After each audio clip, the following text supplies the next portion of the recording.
I think some of us grew up with this sense that animation is fun and entertaining, and it often is. It's amazing. And also, though, I think that makes it really subversive in the way that it can help communicate ideas that are really important, really difficult, or like really, really deep. My name is Sarah E. Jenkins, and I teach animation. I am mostly an experimental animator, but I also work in sewing and social practice, and I started out doing mostly drawing and painting, so I really have a love for the ways that all different types of media and other disciplines can intersect.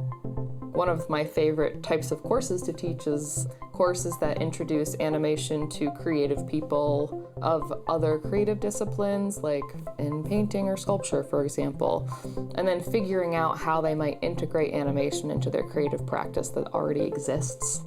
I think that animation is an art for everybody, truly. One of my favorite classes that I've taught recently was called the Outdoor Animation Studio.